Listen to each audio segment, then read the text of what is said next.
Welcome to the Veritas Forum, engaging university students and faculty in discussions about life's hardest questions and the relevance of Jesus Christ to all of life.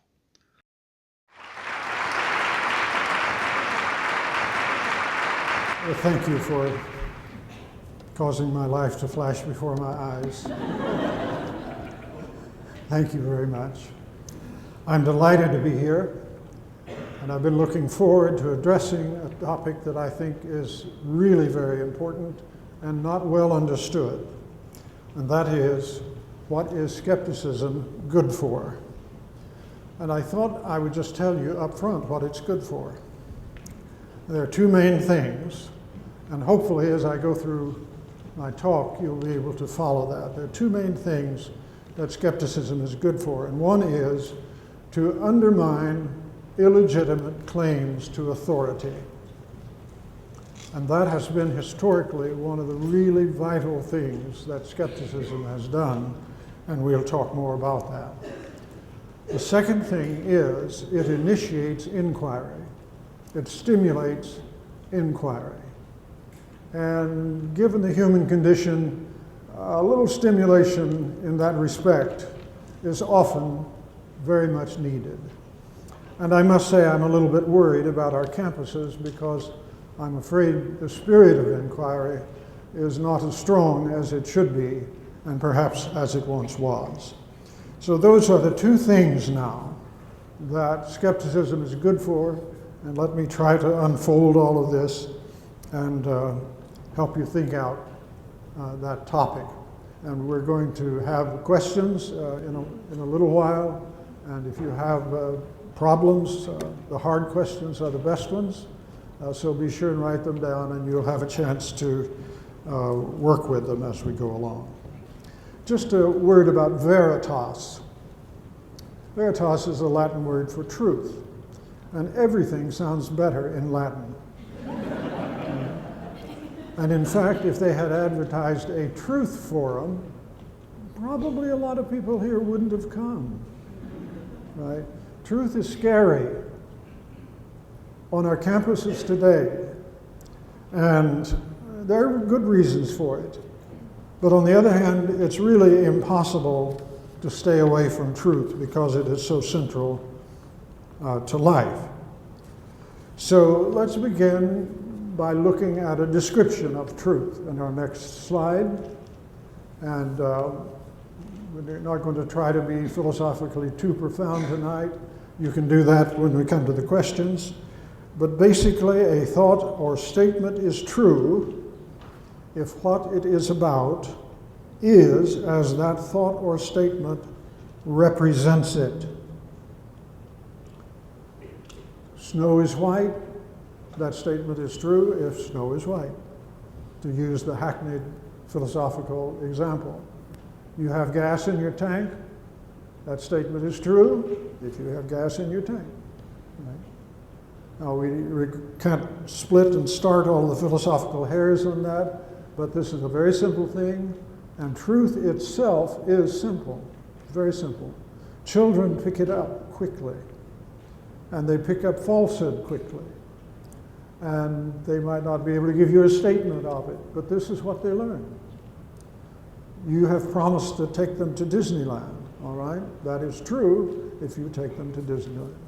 If not, it's, Daddy, Mommy, you said, and they understand very quickly what truth is. It's very simple. Children pick it up quickly. And however scary it may be, we really can't drop the word. It's just too central to life. We can't use the Latin word to help us out, and we have to still keep talking about truth. For many years, I served on the accreditation committees for WASC, the Western Association of Schools and Colleges. And the very first standard in the WASC handbook says this: an institution of higher education is by definition dedicated to the search for truth and its dissemination. And the statement goes on to discuss that. It says, among other things, those within an educational institution have as the first concern knowledge, evidence, and truth. Now here's why I'm worried about this issue. You know, I served on I don't know how many site committees, and never once was there a discussion about truth. There was a discussion about how many books were in the library, how much time faculty spent with students, and so on, but never once a discussion about this central issue. See, truth has become an ominous topic, and we want to try to explain why that is. And partly it is because it is so important. Truth is so important because of its role in life. I like to use the figure of a sighting mechanism on a rocket or a gun. If the sighting mechanism is true, then if you use it well, you will hit the target. And truth in general is like that. Truth is what enables us to deal with things that are not right in front of our nose. We are able to sight them and deal with them without seeing them. Now, while truth is simple in its nature, truths are often exasperatingly complicated. And we have to have a way of dealing with truth that we can't make present to our senses or set before our mind. And that's where evidence and logic comes in. That's why it's so important. Logic enables us to ascertain truths which we cannot simply bring before us. And as it turns out, that's an awful lot of our truths. Tax time is coming up, and many of you will do your tax returns. And I guarantee you that most of what you put on those returns is not something that you can bring before your mind. But there is a method, and method is all important in dealing with truth. So truth is simple in itself, kind of threatening, absolutely important, and for example, on the campus, you're constantly dealing with it.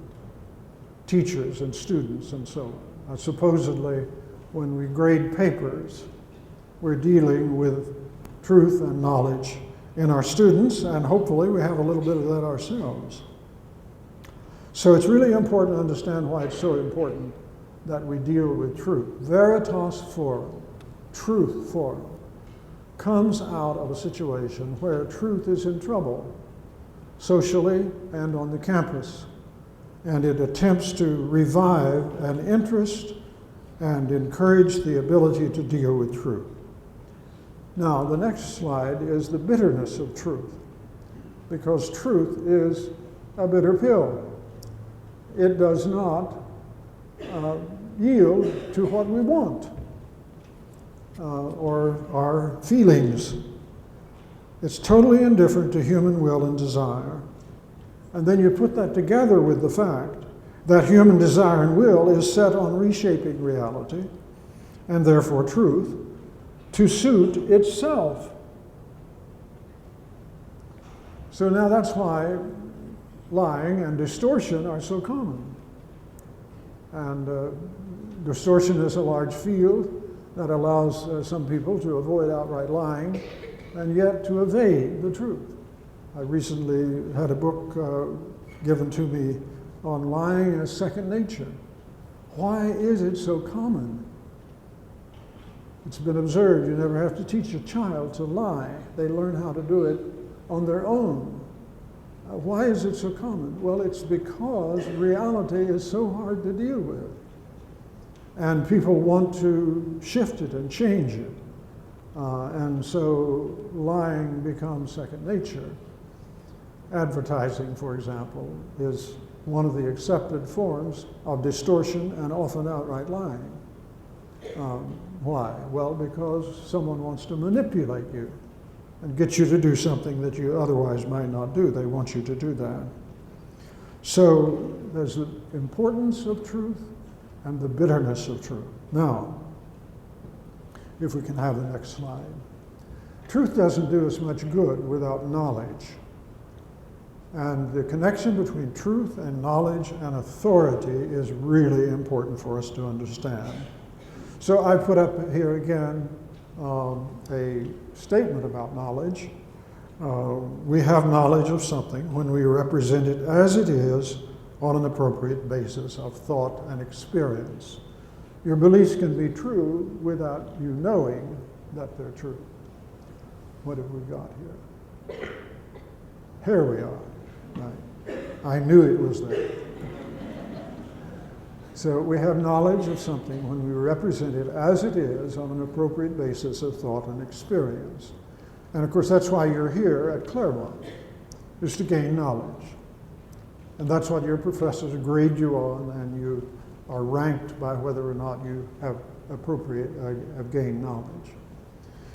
The real problem here is the phrase appropriate basis, and we have never succeeded in arriving at a general criterion for appropriate basis. And that is largely due to the fact that what is appropriate depends on the subject matter. Your experience with chemistry is one thing, your experience with dating is another. And in both cases, you may have some knowledge, but I hope you don't get your knowledge of dating by chemistry. It's a different field.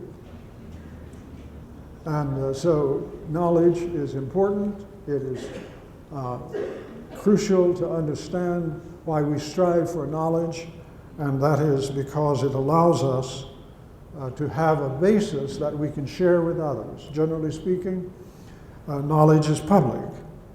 It is based on method that you can ask others to use and to follow to gain the knowledge. And if you don't have a way of others gaining the knowledge that you have, then that tends to call in doubt whether or not you have knowledge. But while there is no general criterion, in most areas of practice and thought and experience, there are criteria which allow you to know whether or not someone has knowledge. If you're teaching the poetry of Keats, for example, you can find out whether or not a student has knowledge in ways that are normal in that field. And that's true of every field. Now, here's the next move. Knowledge brings authority. And this is where the tie begins to bind. Knowledge brings authority. It tends to confer a right and responsibility to act, to direct action, to formulate and supervise implementation of policy, and to teach.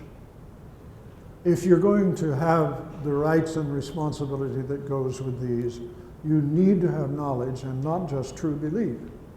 You need to be in a position to teach on the basis of your understanding of your subject matter that gives you a claim to knowledge.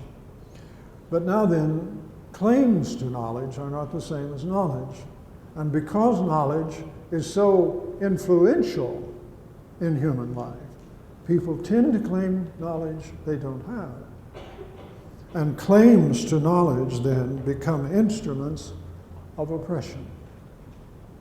So now you can see how the first thing I said about what skepticism is good for begins to come into place. Because when you hear a claim to knowledge that you think is not justified, and you see people exercising authority on the basis of their claims to knowledge, that's where it is good to be skeptical. It is good to raise the question of the basis of the claims of the person who's doing the talking. So next slide, from knowledge, then we move to power. Authority institutionalized or vested in individuals tends to drift away from knowledge to power. Power to harm or hurt, to cause people to do things. There's a social connection with authority that begins to give one even sometimes the right to invoke governmental power, which is in many respects the ultimate kind of force that can be brought to bear. So authority institutionalized or vested in individuals tends to drift away from knowledge. Knowledge is still in the area of freedom and truth and openness and inquiry. But when a person in power is put in a corner, they want to disregard that and just use the power. Thus it becomes oppressive, and it often opposes truth. Now that's a familiar story, isn't it, in human history? Authority opposing truth because it undercuts their power, and even opposed to knowledge. That's, of course, a familiar human story. Now, next slide. That's so harmful because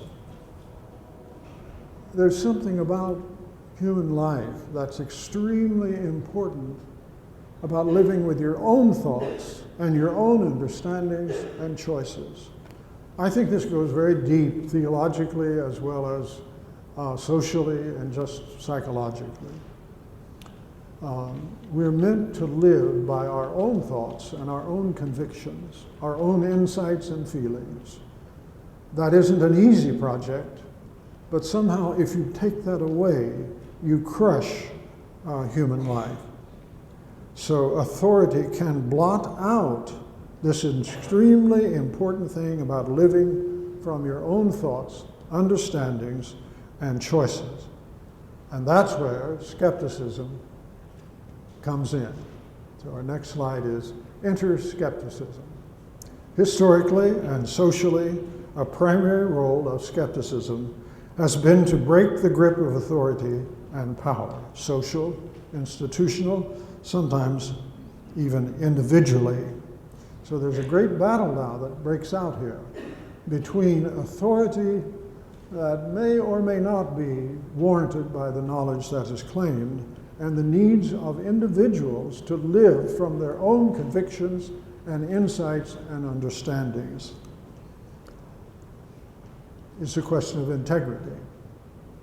The person who is put in a corner where they have to accept, at least outwardly, authority that is they don't believe in and they're not based upon legitimate knowledge claims, loses their integrity. Or they may have to even give their life to hold on to their integrity. So the first, next slide, the first aim that we want to think of with skepticism is liberation. Now, our history is full of familiar stories about this, and I want to save time just by mentioning, for example, Galileo and his struggle with authority, and the liberation that didn't make it to him, at least in his lifetime, but has come through him to many, many other people. And you could mention all kinds of cases, politically, artistic, and otherwise, where liberation has been the effect of skepticism that pulled the support from under illegitimate authority that was crushing the life out of people. The skeptic then becomes a kind of hero. And we see a lot of that in our Western history and in the present. Skepticism isn't heroic necessarily. It can be if it is used for a good purpose, but it need not be. So now, let me try to just briefly say what skepticism is. Skepticism is an attitude that calls claims to knowledge into doubt, calls it into doubt, and gives a working space for people who wish to keep the integrity of their beliefs, but also, as we'll see in a moment, wish to inquire further into the issue that may be coming up. Now, skepticism can be broader or narrower in scope, but the point is that we do not, or do not necessarily, have knowledge of a certain kind. We may think we do, There may be others who wish us to think we do, or at least to think they do, but that is what is in question. So skepticism is not doubt, though it may be involved in doubt. Skepticism is the question, is this really true? Is this really knowledge? And it goes into the details that may involve an elaborate system, like Galileo calling into question the geocentric system of the of our solar system. So that involved a lot of hard work, went on for centuries, and that's the nature of skepticism also. Now, let me give you two kinds of skepticism. The next screen is extreme skepticism. Extreme skepticism simply denies there's any knowledge. And you find cases of this in the history of philosophy. And skepticism has been treated at great length by scholars. Richard Popkin's book on the history of skepticism between Erasmus and Descartes is a good scholarly source if you're interested in it. Extreme skepticism simply denies that there's any knowledge at all. Extreme skepticism tends to be dogmatic. And the reason is because it cannot support itself on knowledge. It has just denied there is any such thing. And so it tends to be a kind of shrug, a kind of an intellectual that. Now, what makes it attractive is it does liberate you, but liberate you into what? And really, it cannot be sustained in ordinary life. There we are constantly distinguishing between what is known from what is not known. And we do that on a good basis. It simply is not true that there is no knowledge. Actually, knowledge is not rare, and it's not esoteric. It's very common. Your lives are filled with knowledge, and not just the kind you take a test on or write a paper on. Our ordinary life is guided mainly by knowledge. Many times by beliefs that we haven't tested, but we could test them. And if we did, we would find out that they were well-founded. And so I like to call attention to this form of skepticism and then set it aside in favor of what I call targeted skepticism. Targeted skepticism is aimed at a particular area of knowledge or at specific issues, for example, geocentrism. It's very interesting that targeted skepticism always depends upon some body or range of knowledge. That's what allowed Galileo to come to his view about the sun being the center of the solar system, was knowledge. And so targeted skepticism is bookended on both ends by knowledge. It runs from knowledge. If it didn't have knowledge, it would never come up. But on the other hand, it runs to knowledge. It seeks knowledge. Now, it's consistent with taking some areas to be outside of knowledge. And I mentioned here on the screen, today, morality and religion are often rejected, especially on campuses, as areas of knowledge. And especially in the 20th century, there emerged, both with reference to religion and to morality, something that we sometimes call non-cognitivism. Non-cognitivism, that is, thinking that religious claims cannot constitute knowledge. There's nothing cognitive about it. Emotional, important, yes, for human life, but not knowledge. And then that same view famously was adopted with reference to morality, the idea that when you utter a moral judgment of some kind, someone is a good person or a bad person, some action is right or wrong, it's just like cheering for what you call is good and booing what is you call is wrong, but there's no cognitive content to it. They're not true or false, evidence does not apply, and no one is right or wrong cognitively in those areas. But I see that's consistent still with targeted skepticism. And actually, it's consistent with targeting skepticism at religion and morality, as we will say a little bit more about this in just a moment. Targeted skepticism seeks evidence and is based upon evidence.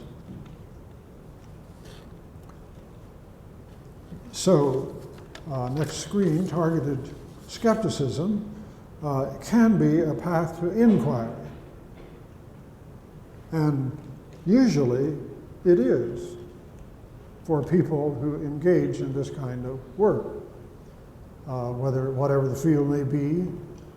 If they have doubts about some theory that is in the field, that may lead them to question the evidence the theory is based upon, and that in turn can lead them into inquiry that could provide knowledge of the subject matter. So now, I give you this idea of the responsible skeptic. The responsible skeptic seeks to discover and to know. That is their objective. Skepticism is for that person not the end and the aim. That's not what their life and their work is about.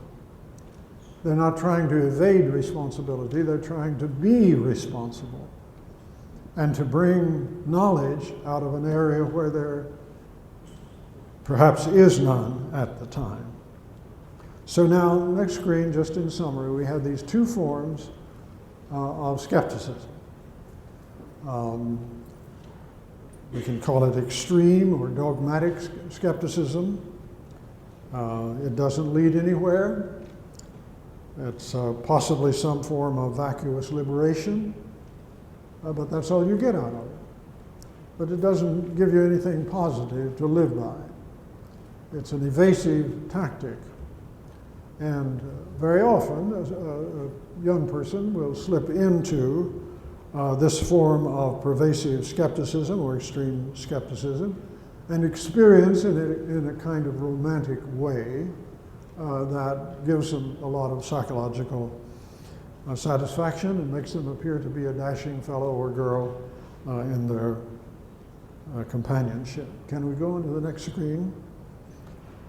But extreme skepticism shuts off serious inquiry into things that really matter, because there's no way forward on extreme skepticism. If you are targeted, you can find a basis for proceeding with your inquiries, and you can make some headway. But that's not true of extreme or dogmatic skepticism. It shuts off serious inquiry into matters that really matter. Targeted skepticism, on the other hand, would seem to be an intellectual duty. It would have virtue about it. And it arises from the need for truth in responsible living, for truth and knowledge in responsible living. Belief is not enough. It's nice if your beliefs are true, but we all want our beliefs to be based on knowledge, where that's possible. And that's the best possible basis for belief. Now, sometimes belief outruns knowledge and you have to go with what you got. But it's never preferable that way if you can base your beliefs upon knowledge. Institutions could, without becoming terribly crushing in their authority, help people come to the place where their beliefs are based upon knowledge. But institutions tend not to do that because they find inquiry threatening.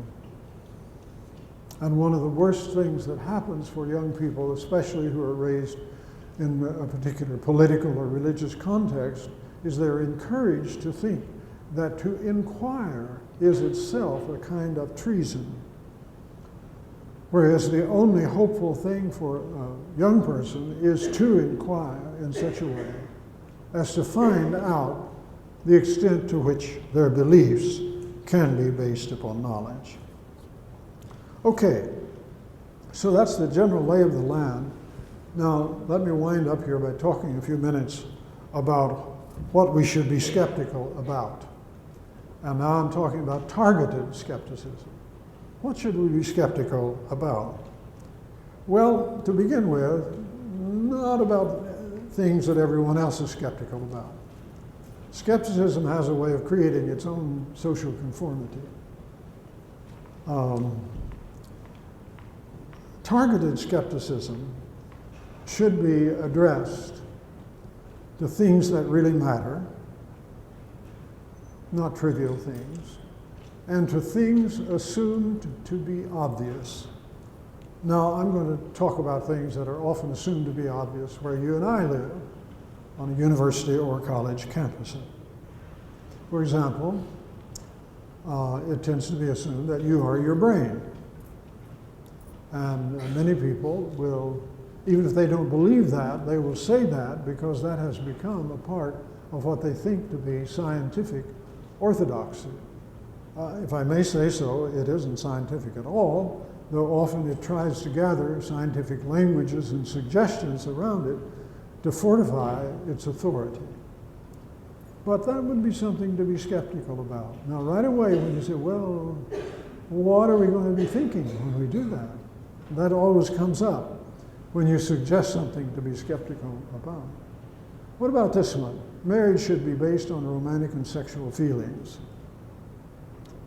Well, probably many of you have or will make a decision about marriage based on romantic and sexual feelings. But is that actually a good basis for a marriage? And then the question comes up, well, what else? And that actually is a very fruitful question to ask because it will lead you into the question, well, what is marriage for? And it's very hard to get a good discussion of that because it's ordinarily assumed, well, we're turned on by one another. And of course, there's the problem that when it's turned off, then it's really off, right? And people will take that as a reason for getting unmarried. See, so these things have a lot of importance. Morality is just feelings. So no one has a right to tell someone else what they ought to do. That's very dear to the modern heart. But is that really true? Most of the past, it was assumed that you had an obligation to help people understand what was right and good. And of course, it was often abused and treated in a bad way.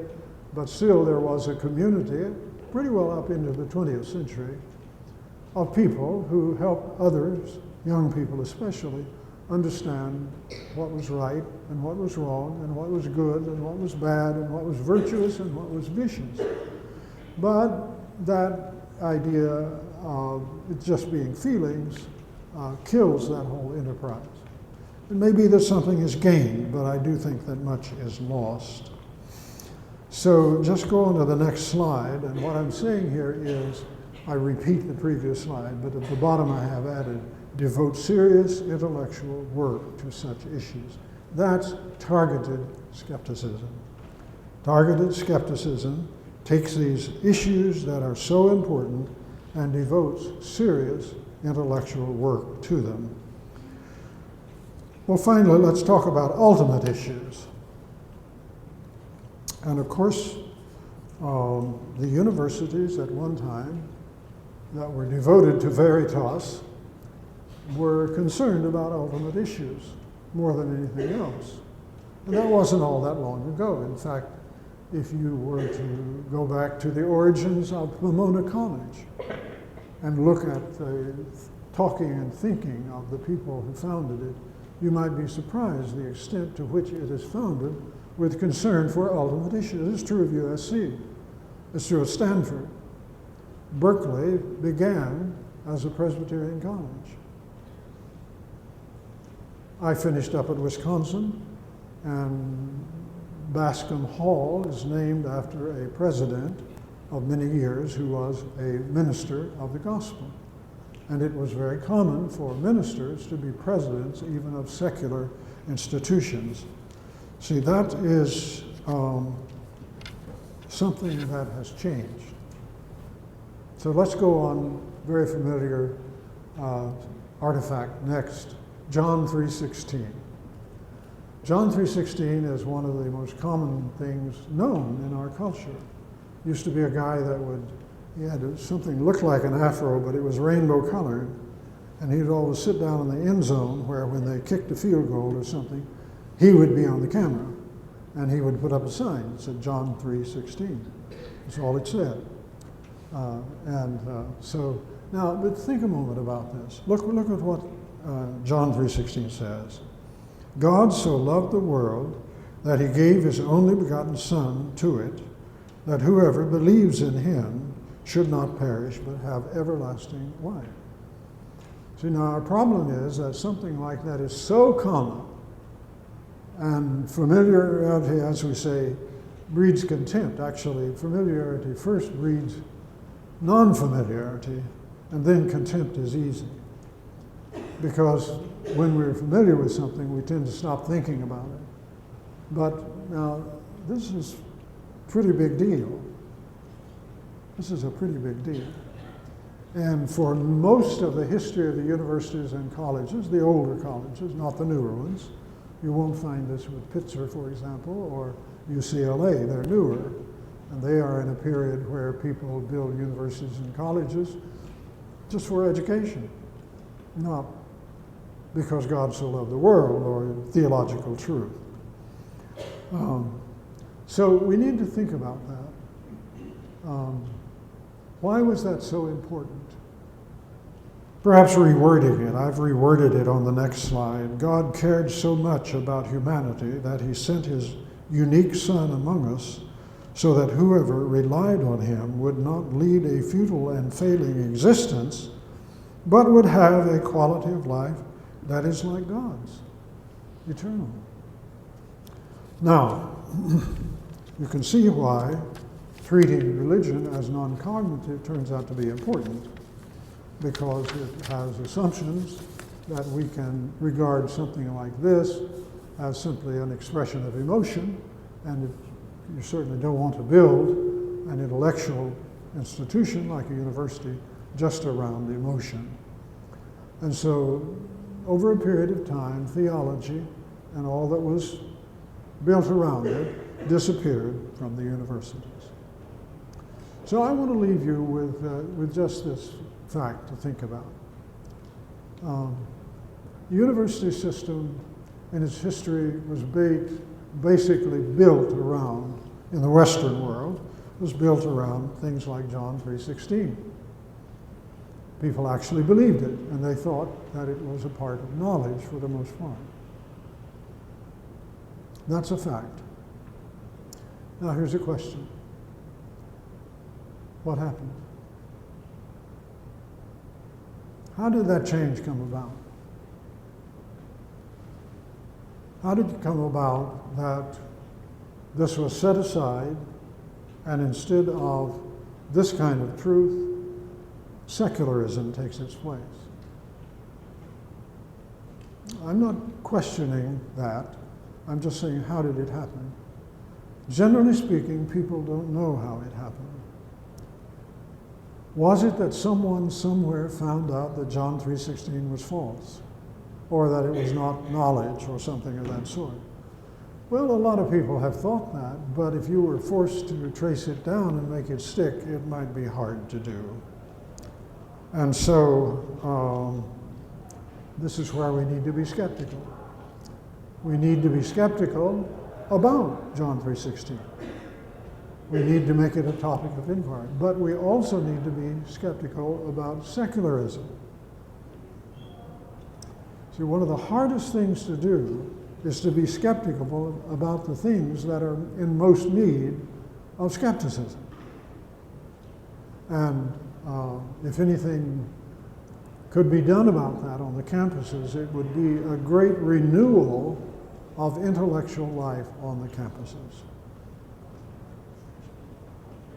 Now, you have to look at the consequences of rejecting religious truth from the domain of truth, of identifying it with feelings. Where does that leave you? What does secularism give you to live by? So you're secular. Congratulations. What's next? And once we've got over the idea that we need to get away from religion, then we have to face the question of what we're going to live by. And that is where our skepticism needs to take hold. It needs to drive us to inquiry. And we need to go back to things that often look very familiar, but in fact really aren't, that we haven't thought about very much, on both sides of the question, secularism or God so loved the world that he gave his only begotten Son, because these are so important for human life.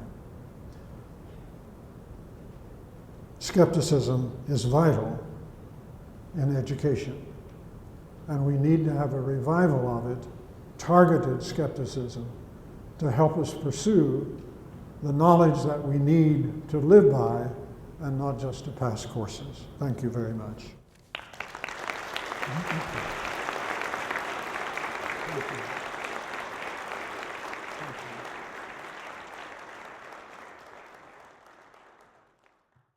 Right, so thank you so much. So I actually agree with almost everything Dallas has said. So, first, some things I agree with. So I agree that I agree with your characterization of what truth is. I agree on the importance of truth. You said about the bitterness of truth, and even with your characterization of knowledge, and especially the part about us not having yet figured out what the meaning of an appropriate basis is.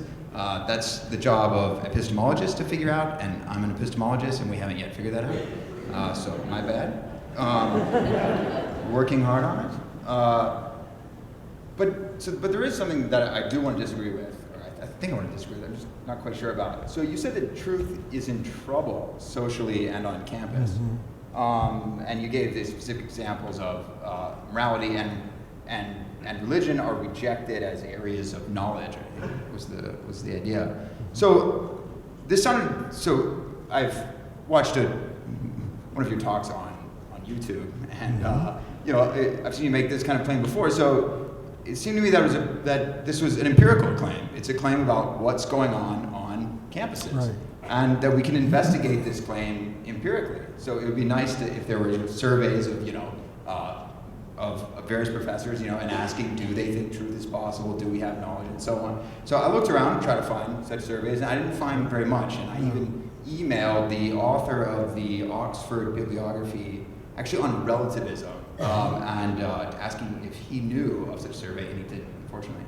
But one survey that I was able to find was the Phil Papers survey. So Phil Papers is an online database of philosophy papers, and they have a lot of academic philosophers as their members. And so they did a survey of academic philosophers on their various views, and so here are some of the results. So when asked whether they embrace skepticism about the external world, so can we know that there's a podium here, and so on.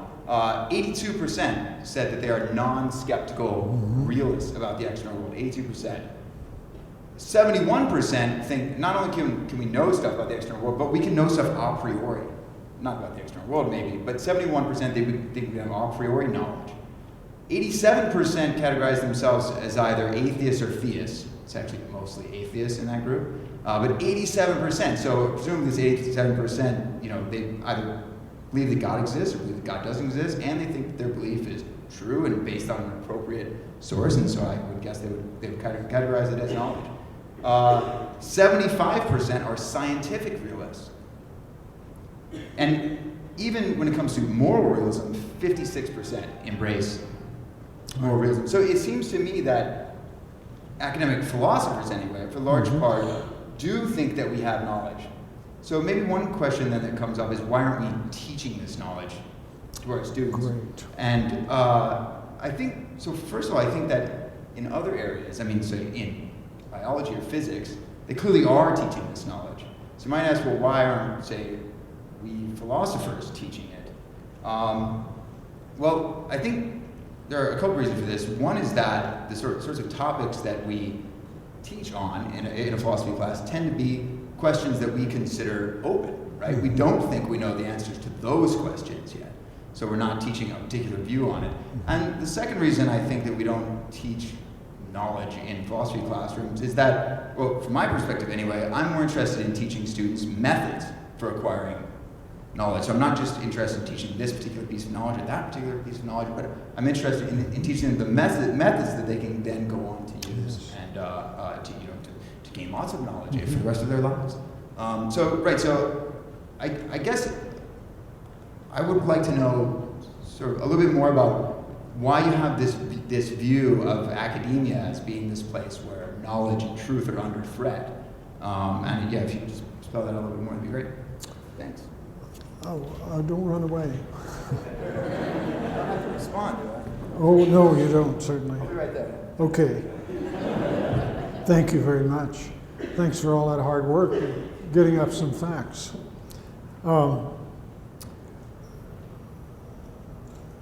It is, to me, a remarkable,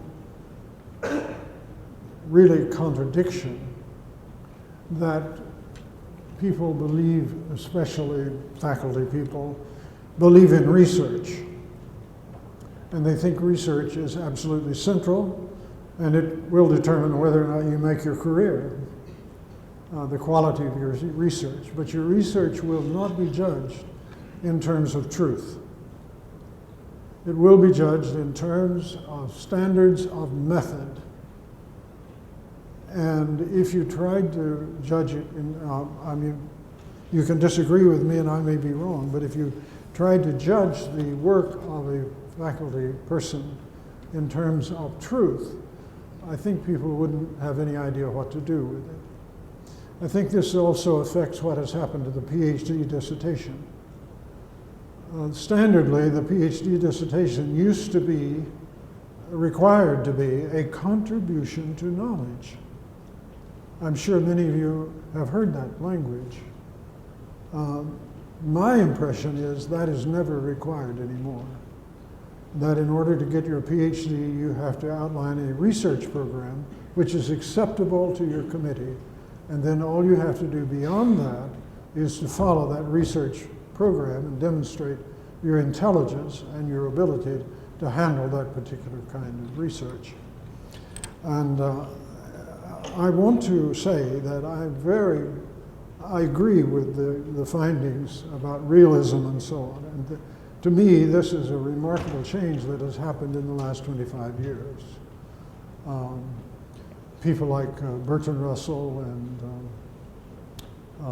G.E. Moore and others seriously wondered about whether or not there was an external world and argued about it and back and forth. Wittgenstein had a way of putting an end to that. But still, on the campus generally, I do think it is true that professors and students are likely to avoid claims of truth in favor of good research. And I can understand that, but I think it misses the point of research. Because what is the point of research if it is not to arrive at knowledge and truth? And I'm afraid often the response is, the point is to prove that you're acceptable in your context, that you know how to do what people want done in your area of research. But that doesn't carry you very far in terms of these larger truths, what I referred to briefly as ultimate truths. One reason why they were thrown off of the campus, in a manner of speaking, is because they did not admit to research along standard lines that could be judged valuable or not by the in-house standards of the profession. So I do agree that there has been a remarkable change in philosophy. Scientific realism, for example, a very interesting case. Scientific realism is the view that what scientists talk about when they deal with fields of energy and atoms and so on are actually real and not just toys that you use to guide your work, instrumentalism as it used to be called. So there has been a great change, and I think there's a real hunger in the area of morality and religion. But one reason why I wanted to talk about this to you tonight was to try to encourage you to follow up and be serious, thinking about ultimate issues in terms of truth and knowledge. Thank you for your comment. All right, I'm just going to say real quick, I'd like to ask the audience to defer to students and faculty when we're asking questions. So we'll start right here. All right, can you hear me? Hi, my name is Cooper. Hi. Thanks for your talk. You seem like a very nice guy. And Thank you. Thank you. I appreciate it. But I'm curious what I'm supposed to get from this. I like the question before, agreed with all of your premises up to the end when you put a quotation John 3:16 on the screen, asked us why have we stopped discussing this? And so my question is, you're speaking to this group of people who deeply align themselves with the liberal arts philosophy. That's why we're all here, is because we agree with all of those earlier premises. But why is John 3:16 more important for us to discuss throughout our days than what we've already spent our day discussing? Mm-hmm. Well, I hope I get the question right. John 3:16 is important because it sets the scene for a whole life. It has a track record, among which was the building of universities like Harvard, with its little shield of Veritas and so on. And it sets the background of university education generally, historically. Now then, that has disappeared from the area of knowledge. Perhaps you will agree with that, I don't know. But in any case, that's not treated as something to be dealt with seriously in the academic context. And so what I'm trying to get you to think about is why did that happen? And what could be done about it? And my reason is because John 3:16 is incredibly important, even if it's false, or if it's meaningless, and that we should devote serious attention to trying to determine whether or not it is true. Now, whether we believe it or not.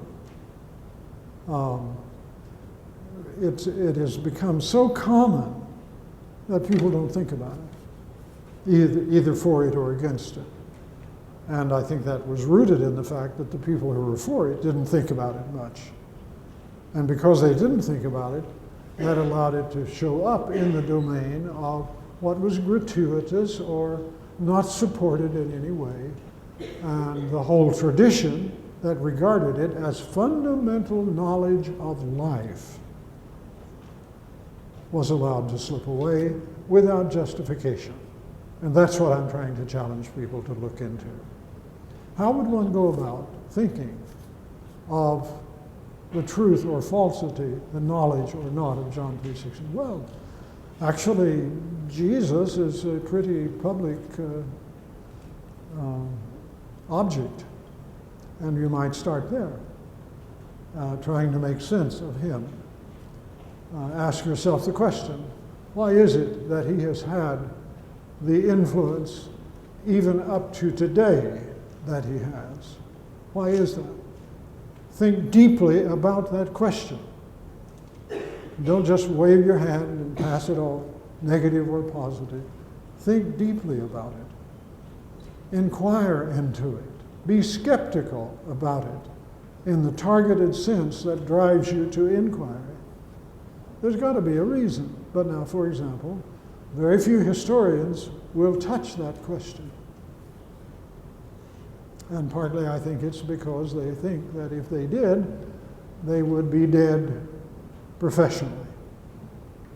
It's like people who are afraid to discuss evolution because they've seen people who wanted to discuss it dismissed and pushed aside and lose their career. Not because of views they took about evolution, but they just thought it would be a good idea to think about some of it, and perhaps not to accept all of it. See, what has happened is the academic world, the intellectual world, has become an immense field of authority. And that is the primary role of skepticism in such a situation, is to liberate people from the oppressive authority of claimed knowledge. So that's why I think it's so important.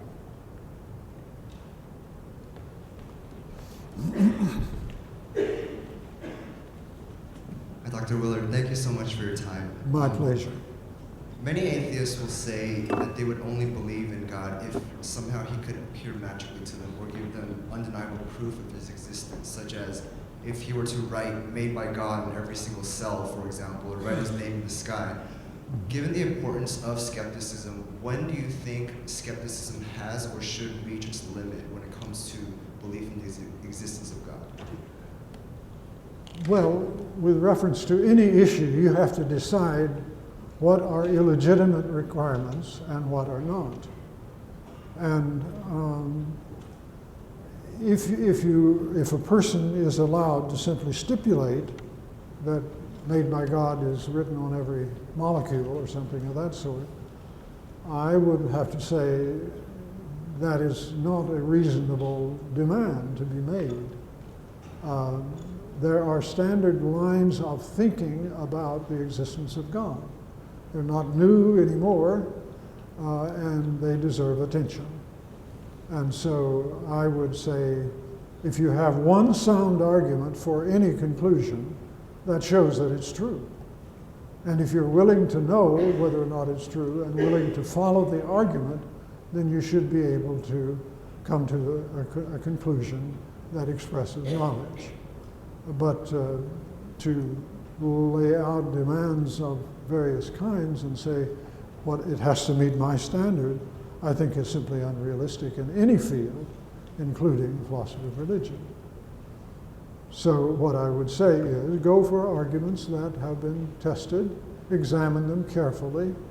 Don't allow yourself to be put off by simply saying, well, that's an old argument. Look at it. See if it's a sound argument, or to what extent it may be sound, and so on. That is the only approach I know. Now, if I have a person that I'm talking with whom I perceive to be sincere in wanting to know whether or not God exists, then I try to find out where their thinking is and move from there. Because you can't really help people if you can't begin where they are. And I'm opposed to taking a sort of high-handed approach that just simply says, now I'm going to lay it on you. Rather, you have to find out where people are and work with them there.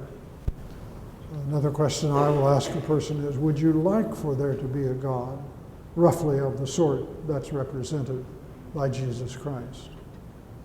And many of them have never dealt with that question. But if you wouldn't like for there to be a God like that, you will not follow the evidence that might lead you there. You will come to a point where you will turn a corner and say, I can't go on because I don't want to go there. And knowledge is something that has to be sought. Truth is not easy. You have to want it and be willing to lay yourself out to get it. So I'm afraid that's not much of an answer to your question, but at least that's how I would approach it. Thank you very much. All right, I hate to stop you, but I'm going to use our text question system real quick. The question is, how would you respond to the Bible's idea of walking by faith and not by sight? Aren't Christians' decisions based on belief and not empiricism? Yes, that's a really important question, and it has played a vital role in the situation that we're in today. The quotation from Paul that we walk by faith and not by sight is not we walk by faith and not by knowledge. It's sight. He's talking about sight, perception. And that's not the same thing as knowledge. Faith is not opposed to knowledge. Sometimes you have to walk without knowledge and walk by faith. But that's not the general rule for human life, and thank goodness it isn't. So what we should seek knowledge, and to a person who's seriously interested in it from the biblical point of view, I would just encourage them to get a concordance and look up the word know and knowledge and see what an important place that plays in the walk of the Christian. Knowledge is fundamental. In fact, eternal life is defined in John 17:3 as knowledge. It isn't faith. Faith is important, but it does not compete with knowledge. And indeed, we want our faith to be based on knowledge as much as possible.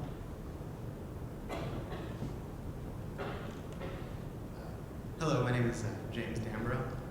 I'd like to thank you firstly. Your ideas about what is skepticism and what is truth and what is knowledge were really kind of refreshing and really Thank you. Open and accepting, and I really liked the idea Thank that you. you were going down. Near the end of your speech, you talked about how, excuse me, kind of nervous. You talked about how the institutions across the United States have been going away from this inquiry into religion, not necessarily asking questions about John 3:16 and its relative truth or untruth. I have kind of a twofold point to that. Firstly, how would you respond to the idea that skepticism has run its course in America and has decided that that isn't necessarily the most important thing we need to be doing in our educational institutions?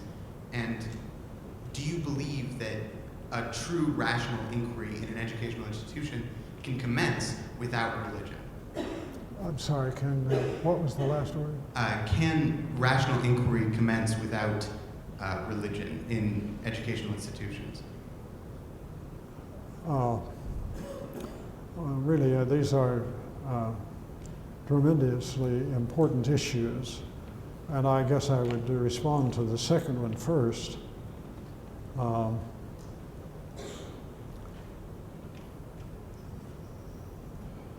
Religion does not oppose rationality inherently. But on the other hand, it tends to institutionalize itself, and in that context can become quite irrational.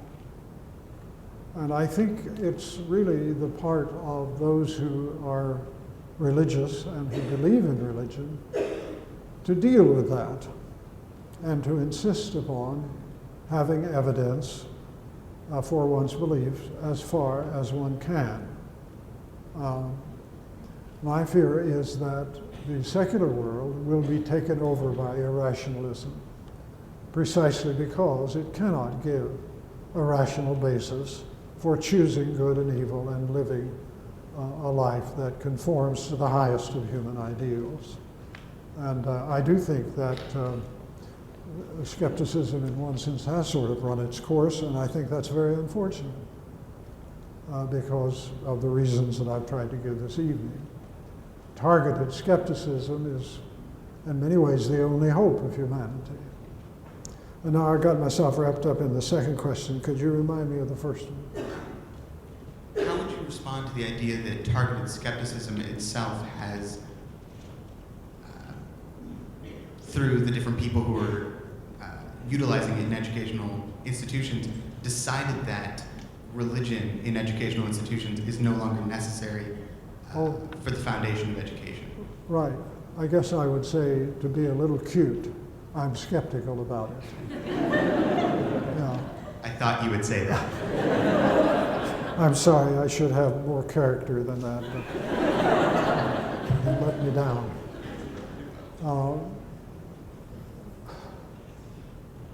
I do think we need more skepticism, not less.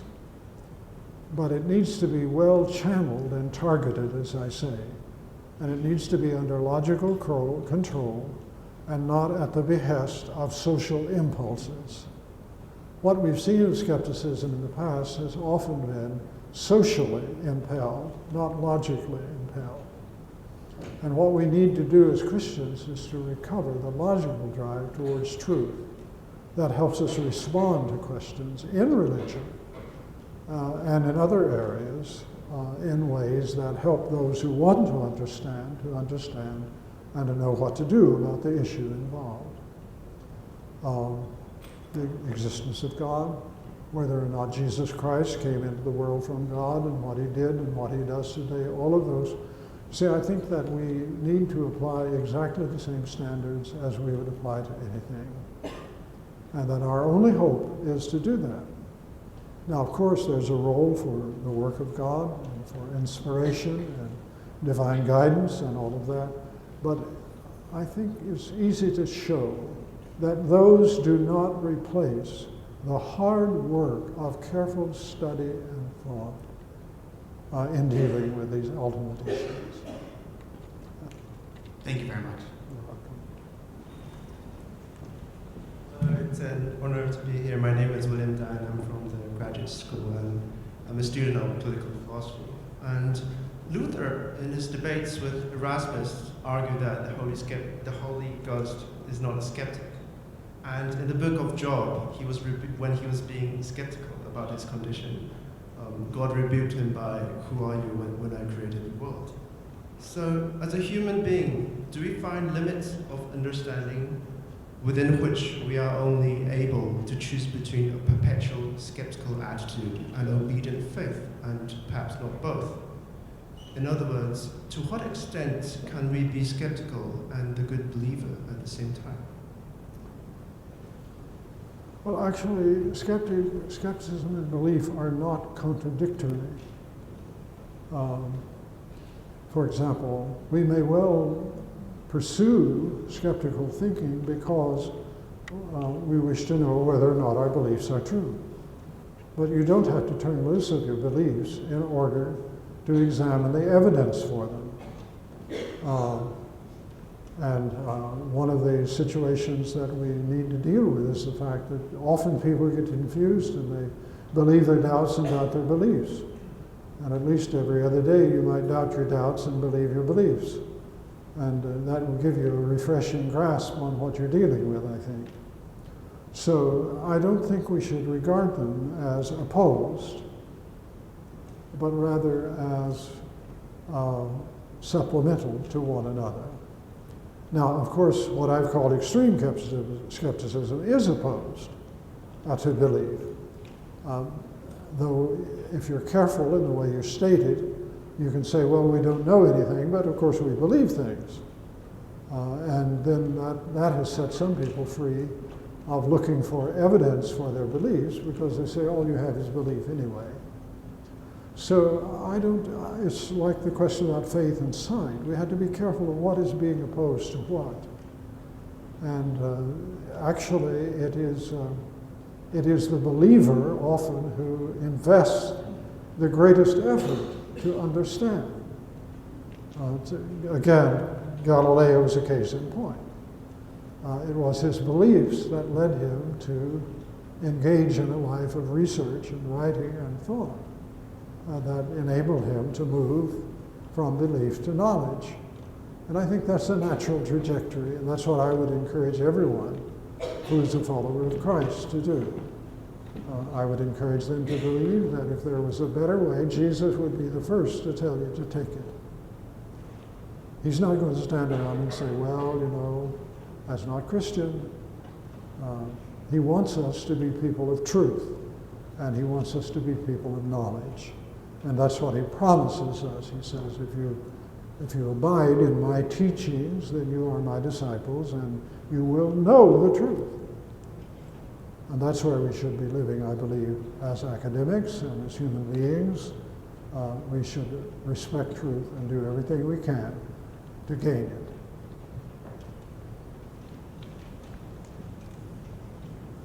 Hi, thank you very much for coming. I really appreciated your talk. My pleasure. My name is Nadeem Faruqi. I go to Claremont College.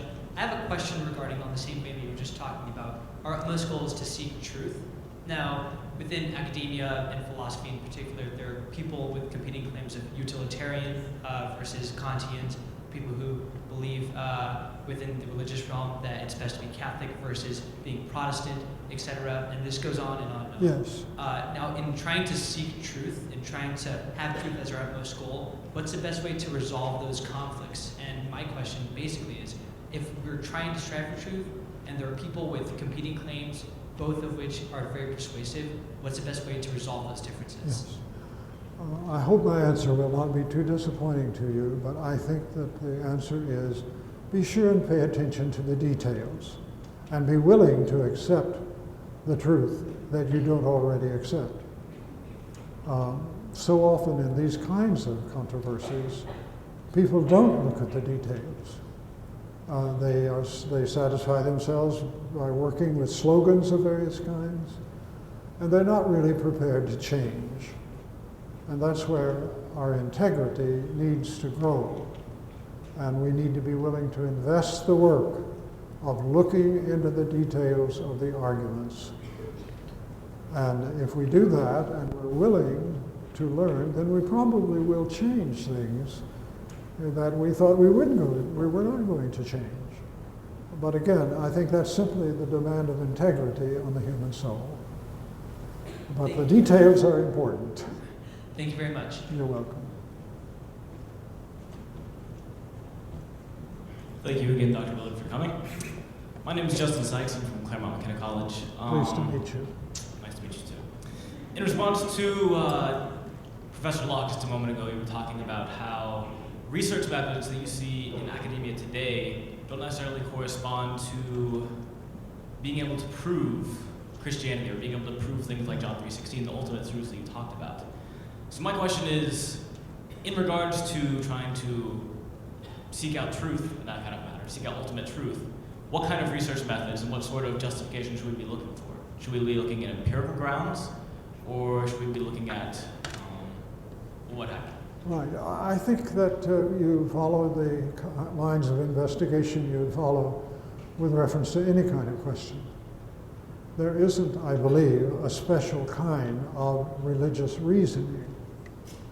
Now, there is involved, as we would say, grace and the work of the Spirit of God and all of that. But as far as our work is concerned, empirical grounds, logical grounds are the two main bases that we want. And of course, they go together. They're not just opposed to one another.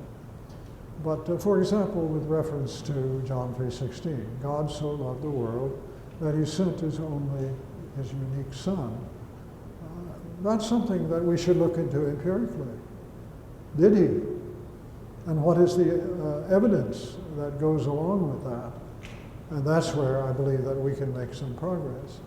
But you cannot get many people to do that. They're not willing to look at it. And as a result, basically a partial result at least, we have lots of fields of practice and of learning that really aren't tied together. There's no overarching unity in them, and no way of getting that because people are content to work within a set of assumptions that are respectable within their trade, their group. So I would just say, long ago, an old English philosopher by the name of Hobhouse said, all that religion requires of philosophy and science is a fair field and no quarter given. In other words, take your gloves off and go at it. But you can't remain at the level of generalizations and slogans. You have to really consider what facts are available to be considered. And then you have to be very careful to follow logic and don't cook up some new kind of logic that will suit your where you want things to come out. Logic gets messed with endlessly since Hegel, and it's really epidemic in the 20th century and continues in the 21st century. You just need to get a good introductory logic text and figure out what it's all about, and then use those principles along with what you can learn empirically and by authority, because most of what we know because someone told us, and we do know it. Like nearly all of us here know the multiplication tables. I doubt there's anyone here who's actually worked them out. But you do know them because you received them from a reliable source. So that's a source of knowledge. We always have to keep checking it. Good authority is always authority which allows itself to be questioned. But my general answer is use the standard ways of inquiring into anything. Be thorough and be fair, and keep talking to people and hoping that they will be thorough and fair also. Thank you very much. All right, I'm going to say we only have time for 2 more questions, and I'm really sorry to the guy in the back, but I hope you're the first guy up here to ask me a question after we're done. But I got to give people a chance to get out of here. So go ahead. I'm just going to hold it down here so I'm short. Hi, I'm Hi. Molly in Student Scripts. Pleased to meet you. Thank you for your talk. I want to kind of go back to the beginning of your talk. And you said something about how truth is kind of analogous to aiming at a target. And my first question is, I wanted you to clarify what exactly is that target that truth is aiming at. And my second question is, if we're trying to seek truth, why not at least begin with extreme skepticism and then move on? Could you help me with the questions? I couldn't get the questions. I couldn't hear them. Okay, should I repeat You it? want to repeat the first one? Yeah. So my first question is, I'm asking you to clarify the target that truth is aiming at. And my second question is, if we're seeking truth, why not start with extreme skepticism and then move on? Start with what? Extreme skepticism. Well, you're welcome to start with extreme skepticism and carry it as far as you can.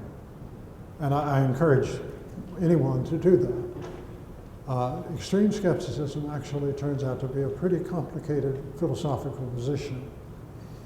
And you're going to be faced with the option of whether or not you're just going to accept it with a shrug and be thankful you're off the hook, or you're going to try to defend it.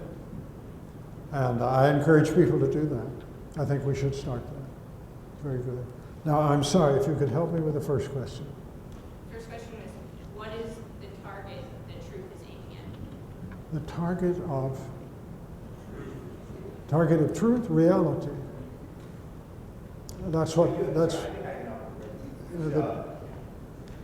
The target of truth is reality. We're trying to come to terms with it. Molly's one of my favorite students, so I want to make sure her question is... Yes, thank you. Thank you. I'm sorry, my hearing just wasn't done. So you mentioned this metaphor where truth aims at a target Yes. towards the beginning of the talk, and I think you just wanted to explain that. Right. What he means by that metaphor. Yeah. Right. Yeah. Well, the human problem is to come to grips with reality. One way of defining reality is to say it's what you run into when you're wrong.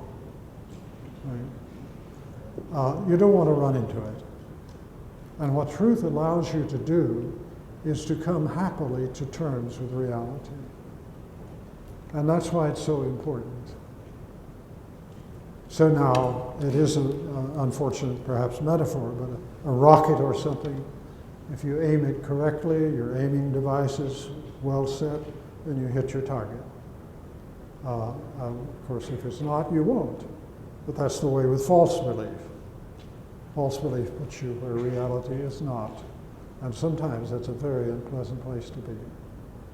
I'm sorry, I had trouble hearing. Thank you. You're welcome. Hello, Doctor. Hi. My name is Anthony Jackson. Pleased to Call me meet you. AJ. I'm actually not a student of any of the colleges here. I'm a JC student over at Chaffey College. I am the president of the Christian Club over there, and the recommendation of one of my pastors, I won't, embarrass him by pointing him out, but he recommended I come here, and I found this very rewarding. I agreed with everything that you said, pretty much. I just wanted to actually highlight something and ask if you could give some greater definition. You said before that many of these things are things we should be skeptical of, and things the world is denied, that morality is just feelings. Now, I'm not a philosophy major. I'm actually a music major, trumpet performance. So forgive me if I don't understand all the lingo and if I confuse terms, but From what I've gained to understand is religion gives us a purpose in life for our existence, and morals kind of act as an operating system, the best way to do this and to socially interact. Morals kind of I don't know if we could use moral and ethics, but they act kind of as an operating system for our social structure. So my question, if you could kind of break this down for me, it's a little complex, but could you please define morality? What is it? What purpose does it serve in society? Could we live without it? And is there a way to make it more efficient? Is there a universal code of morality that functions as a optimal for humanity? The answer to your question is yes. No, let me just try to say that the function of morality is to answer the question, how can I become a good person? Everyone wants that question answered, even if they don't believe morality is knowledge. And if you want to know how badly they want it, just attack their goodness and watch how they respond. But you want your bulletproof vest when you do that. Every person wishes to be a good person. A lot of confusion about what that is and so on. I don't deny that. But the problem of morality is to help people understand what that would be like and something about how they would get there. Now, from the beginning, the main problem has been, how can I do what I should do to be a good person when I don't want to do it?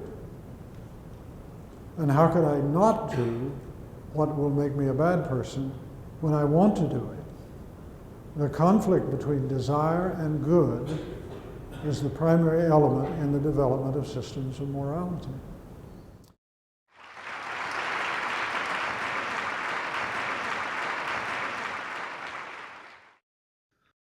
For more information about the Veritas Forum, including additional recordings and a calendar of upcoming events, please visit our website at veritas.org.